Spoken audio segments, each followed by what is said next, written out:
ஆயிரக்கணக்கான முஸ்லீம் ஆண்கள் பெண்கள் உழவர் சந்தை திடலில் ஒன்று கூடி நடைபெற்று கொண்டிருக்கிறது. இந்த மாநாட்டினுடைய நோக்கம் முஸ்லீம் சமூக மக்கள் மத்தியில் இஸ்லாம் குறித்த சரியான விழிப்புணர்வை உண்டாக்க வேண்டும் என்பதற்காகவும் இளைஞர்கள் தவறான பாதையை நோக்கி சென்றுவிடக்கூடாது, தமிழகத்தில் போதை கலாச்சாரம் மற்றும் இளைஞர்களினுடைய ஒழுக்கச் சீர்கேடான காரியங்கள் அவற்றிலிருந்து இளைஞர்கள் மீண்டு திரும்பி நல்வழிப்பாதையை நோக்கி நல்லொழுக்கமிக்க வாழ்வை நோக்கி தங்களது வாழ்க்கை பயணத்தை அமைத்து கொள்ள வேண்டும் என்கிற நன்னெறியை இளைய சமூகத்திற்கு ஊட்டுவதும் தான் இந்த மாநாட்டினுடைய மிக முக்கியமான நோக்கம். இதில் பல்வேறு முக்கிய தீர்மானங்களை நாங்கள் ஏற்றிருக்கிறோம். அதில் சிலவற்றை மாத்திரம் உங்கள் கவனத்திற்கு கொண்டு வருகிறோம். திருப்பரங்குன்றம் தர்கா மற்றும் அங்குள்ள கோவில் விவகாரத்தை வைத்துக்கொண்டு தமிழகத்தில் பாஜக உள்ளிட்ட சங் பரிவார அமைப்புகள் நல்லிணக்கத்தோடு வாழ்ந்து கொண்டிருக்கிற முஸ்லீம் இந்து மக்கள் மத்தியில் ஒரு மத மோதலையும் வெறுப்பு உணர்வையும் தூண்டக்கூடிய வகையில் தங்களுடைய செயல்பாடுகளை அமைத்து கொண்டார்கள். மதுரையில் நீதிமன்றம் வரையிலையும் அனுமதி பெற்று ஆர்ப்பாட்டம் நடத்தினாங்க. மதவெறியை தூண்டக்கூடிய வகையில் பாஜக அமைப்பை சார்ந்தவர்கள் சங் பரிவார அமைப்புகளை சார்ந்தவர்கள் பேசினார்கள். அதற்கெல்லாம் தமிழக அரசு மற்றும் காவல்துறை உரிய விதத்தில் நடவடிக்கை எடுக்கவில்லை. இது வன்மையான கண்டனத்திற்குரியது.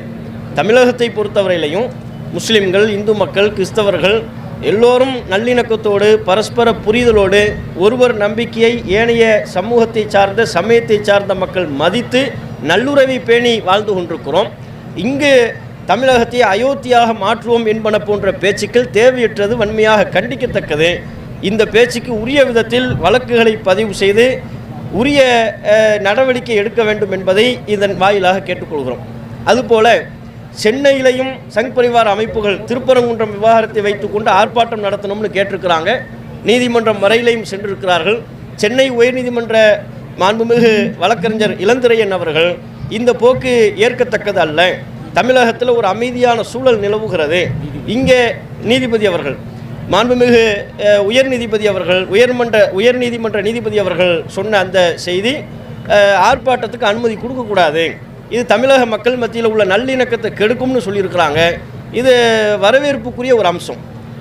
நன்றாக தமிழக மக்களை கணித்தும் சங் பரிவார் அமைப்புகளினுடைய நகர்வுகளை கணித்தும் சொல்லப்பட்ட ஒரு தீர்ப்பாக தமிழ்நாடு தவ்ஹீத் ஜமாத் அந்த தீர்ப்பை வரவேற்கிறது, அந்த உத்தரவை வரவேற்கிறது என்பதையும் இந்த நேரத்தில் சொல்லிக்கிறோம். மத்திய பாஜக அரசாங்கம் தமிழகத்தை தொடர்ச்சியாக வஞ்சித்து வருகிறது.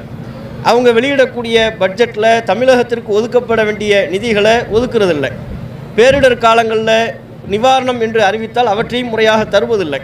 அதில் அண்மையில் முதல்வர் அவர்கள் சொன்ன ஒரு செய்தி மிகுந்த ஒரு அதிர்ச்சியை உண்டாக்குது. பள்ளி கல்வித்துறைக்கு மத்திய அரசின் சார்பாக 2152,000 கோடி ரூபாய் மத்திய அரசு நிதி விடுவிக்க வேண்டியது இருக்கிறது. ஆனால் அந்த நிதியை இன்னும் விடுவிக்காமல் இருக்கிறது.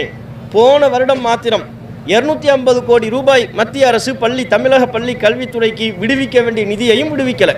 அப்போ என்ன நிர்பந்திக்கிறாங்கன்னா, நாங்கள் சொல்லக்கூடிய கல்வி திட்டத்தை நீங்கள் கொண்டு வரணும், கொண்டு வராமல் உங்களுக்கு நிதி தரமாட்டோம் என்று சொல்கிறார்கள். அப்போ தமிழக மக்களினுடைய உரிமையை பறிக்கக்கூடிய விதமாகவும் தமிழக வளரும் தலைமுறையினர் அவர்களுடைய கல்வி உரிமையை பறிக்கக்கூடிய விதமாகவும் நடந்து கொள்ளக்கூடிய பாஜக அரசின் இந்த போக்கை வன்மையாக நாங்கள் கண்டிக்கிறோம். அவர்கள் தமிழக பள்ளி கல்வித்துறைக்கும் தமிழக அரசிற்கும் விடுவிக்க வேண்டிய மத்திய அரசினுடைய நிதித்தொகையை உடனடியாக விடுவிக்க வேண்டும் என்கிற கோரிக்கையை தமிழ்நாடு தவ்ஹீத் ஜமாத் முன்வைக்கிறது. அதே போல் தமிழகத்தில் அண்மை காலமாக நடைபெறக்கூடிய சில நிகழ்வுகள் மிகுந்த துயரத்தை ஏற்படுத்துகிறது. சமூக ஆர்வலர்கள் தொடர்ச்சியாக படுகொலை செய்யப்படுகிறார்கள். புதுக்கோட்டை மாவட்டத்தில் ஜஹஃபர் அலி அங்கு நடைபெற்று கொண்டிருந்த கனிம வள கொள்ளையை கண்டித்து பல்வேறு அறப்போராட்டங்களை நடத்தினார். நீதிமன்றம் வரையிலும் சென்றார். மாவட்ட ஆட்சியரை சந்தித்து தொடர்ச்சியாக சட்ட போராட்டத்தை நடத்தினார். அவரை லாரி ஏற்றி படுகொலை செய்தார்கள்.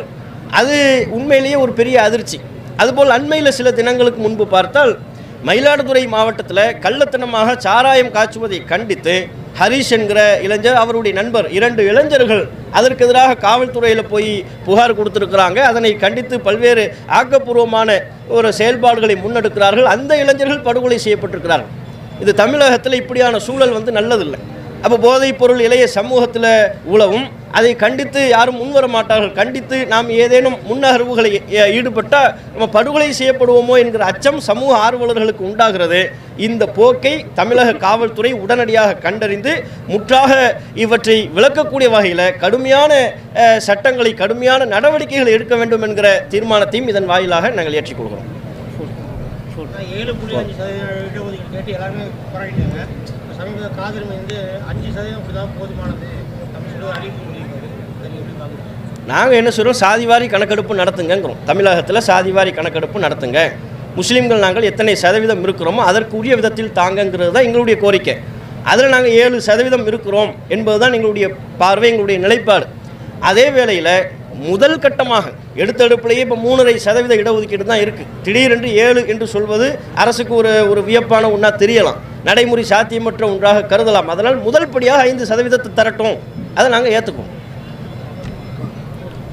நன்றி.